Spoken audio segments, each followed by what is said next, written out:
오늘은 마늘빵을 만드는 가장 쉬운 법을 알려드리겠습니다. 빵과 마늘이죠.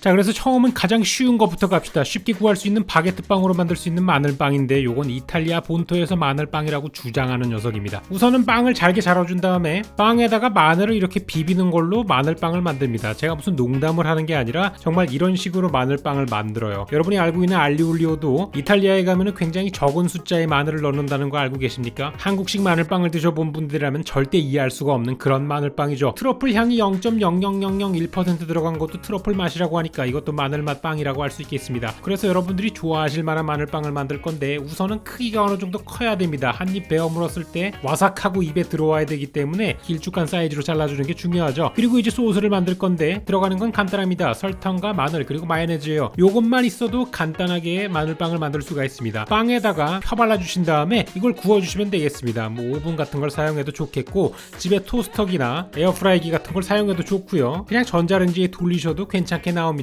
그러면 바로 요런 색깔이 되는데 노란 색깔은 아니죠. 노란색의 맛있는 녀석이 나오려면 다른 재료들이 더 들어가야 되지만 이것만으로도 충분히 맛있습니다. 자, 그럼 한 단계 차원 높은 마늘빵을 만들어 보도록 하죠. 이번에는 조금 거대한 마늘빵, 빵집에서 팔만한 녀석을 만들어 볼게요. 바게트를 널쩍하게 갈라줘서 왕바게트를 만들어 준 다음에 이제야 버터가 들어가기 시작을 합니다. 조금 더 고급지다는 뜻이죠. 버터를 한번 녹여준 다음에 잘 섞어주도록 합시다. 계란을 넣고 파슬리 정도까지 넣어가지고 섞어주시면은 기본적인 마늘 버터가 나오는 겁니다. 요 녀석을 넓게 펴발라주시면 되는 겁니다. 단단한 버터에 비해서 펴바르기도 굉장히 쉽기 때문에 간편하게 마늘빵을 만들 수 있죠. 이렇게 해서 오븐에다가 구워주시면 됩니다. 자, 이제 드디어 빵집에서 파는 거랑 거의 비슷한 녀석이 나오기 시작을 했죠. 조금 더 그러면 레벨이 높은 마늘빵을 한번 도전을 해보도록 할까요? 한 차원 더 고급진 마늘빵을 만들기 위해서는 바게트부터 직접 만들어야겠죠. 오늘은 막걸리로 발효시킨 바게트를 만들어 볼 건데요. 지금 만드는 건 빵이 아니라 풀릿이라는 일종의 발효종입니다. 2시간이 지나면 나머지 재료들을 모두 다 넣고 반죽을 만들어주면 됩니다. 걸쭉한 빵 반죽이 나오는데 덧가루를 조금 친 다음에 태양의 손을 이용해가지고 열심히 꾹꾹 눌러가면서 반죽에 탄성을 더해주시면 되겠습니다. 표면이 매끈매끈해지면은 그릇에다가 넣고 또 발효를 시키도록 할게요. 1시간이 지나면 이렇게 부풀어 있는 상태입니다. 근데 지금 바로 쓸 수는 없고 발효를 여러 번 더 해야 돼요. 아래 위를 뒤집어가지고 마치 고기를 한 번씩 뒤집어가지고 굽는 것처럼 반대쪽 면도 부풀어 오를 수 있도록 모양을 잡아줍시다. 다시 발효를 시키면 이렇게 커져 있어요. 적당한 사이즈로 자른 다음에 둥글리기를 해가지고 중간 발효를 한번 또 시켜줄 거예요. 세상에 1시간을 기다린 다음에 와줍니다. 그러면 이렇게 호빵처럼 부풀어 있는데 모양을 잡을 차례입니다. 안에 있는 가스를 조금 빼주고 돌돌돌도 김밥처럼 말아가지고 길게 펼쳐주도록 할게요. 이 까만 녀석이 바로 바게트 빵판이라고 보실 수 있는데 대부분의 바게트 전문점에서는 이런 틀을 이용하곤 해요. 근데 자리가 3개밖에 없잖아요. 나머지 반죽 하나가 남아돌기 때문에 이 녀석은 그냥 구워가지고 어떤 차이가 있는지도 보여드리도록 하겠습니다. 자, 이렇게 해가지고 발효를 한번 또 해야 돼요. 30분 정도 두면은 어느 정도 부풀어져 있습니다. 여기에다가 마지막으로 칼질을 해줘야 돼요. 저것을 통해 가지고 가스가 빠져나와서 좀 더 안정적인 빵이 되는 거죠. 자, 오븐에다가 구워주면 이런 색 모양의 빵이 완성이 되었습니다. 바닥을 살펴볼까요? 바게트 틀에 구운 녀석은 굉장히 매끈하고 동글동글하게 생겼지만 그냥 구우면 바닥이 납작합니다. 그리고 보시면 아시겠지만 여러분들이 바게트를 구매하셨을 때 바닥에 뭔가 둥글둥글한 자국이 남아있는 걸 보실 수 있을 거예요. 저게 바로 그 바게트 빵 틀에서 생기는 자국입니다. 오늘 여러가지 정보를 얻어가시는군요. 무튼 빵이 완벽하게 구워졌는지 한번 잘라가지고 속을 보도록 하자고요. 바게트는 겉바속촉이 아주 유명한 빵이죠. 속이 포실포실하게 나왔는지 보니까 세상에 제가 스튜디오에서 만들었던 그 어떤 빵보다도 괜찮게 나왔습니다. 바게트에 소질이 있을지도. 무튼 이 바게트들을 전부 다 반으로 갈라준 다음에 색다른 마늘빵을 만들어 볼 건데요. 이것은 바로 명란 마늘빵입니다. 재료를 모두 다 섞어두면 이렇게 고양이밥 같은 게 나오는데 이거를 빵에다가 발라주시면 굉장히 맛있는 게 나옵니다. 말의 앞뒤가 잘 맞지 않는 것 같긴 하지만 그래도 결과물을 보여드리면 여러분이 납득하실 수 있을 거예요. 얇게 펴 발라준 다음에 구워주시면 되겠습니다. 그리고 짜투리 정보를 하나 알려드릴 건데 명란은 일본에서 밥 반찬으로 많이 먹으니까 일본 음식이라고 생각하시겠지만 명란을 가장 먼저 먹은 나라는 한국입니다. 1800년도 후반부터 먹었고 일본에 명란이 전파된 거는 1900년도 초반이니까 한국의 음식이라고 아시면 될 것 같아요. 무튼 이렇게 맛있는 명란을 발라가지고 구워주면은 이렇게 아름다운 녀석이 나옵니다. 아까 발랐던 거는 분명히 이상했는데 안에 치즈가 구워지면서 정말 짭조름하고 맛있는 녀석이 탄생을 했죠. 자, 근데 아무래도 주제가 마늘빵 마늘빵이니까 가장 유명한 몸값이 높은 마늘빵을 만들어 볼 거예요. 이건 강릉에서 팔고 있는 육종 마늘빵이란 녀석인데 일단은 육쪽으로 갈라줘야 됩니다. 육종 마늘이 유명해가지고 그런지 모르겠지만 빵을 육쪽으로 갈라가지고 마늘소를 넣어가지고 만드는 녀석이죠. 소에 들어가는 재료는 대충 이렇습니다. 여러가지 단 것과 기름진 것이 중복적으로 많이 들어갑니다. 맛이 있다는 얘기겠죠. 그리고 마늘을 넣을 건데 다진 마늘 같은 경우에는 매운맛이 조금 부족할 수 있습니다. 그래가지고 통마늘을 직접 으깨가지고 넣도록 할게요. 방금 전에 넣은 재료들이 굉장히 느끼한 게 많기 때문에 마늘의 알싸한 향이 제대로 배어져야 맛있는 녀석이 나오기 때문입니다. 마무리로 파슬리도 넣어준 다음에 적당히 섞어가지고 소를 만들어주시면 되겠습니다. 그리고 이 끈적끈적한 녀석에다가 빵을 푹푹 담근 다음에 마치 김장 담그듯이 배추 속에다가 김치소를 채우듯이 안쪽에다가 듬뿍듬뿍 넣어주시면 되겠습니다. 이 끈적끈적하고 허연 녀석을 오븐에다가 구워주시면 멋들어진 육종 마늘빵이 완성이 되겠죠? 어서 갑시다.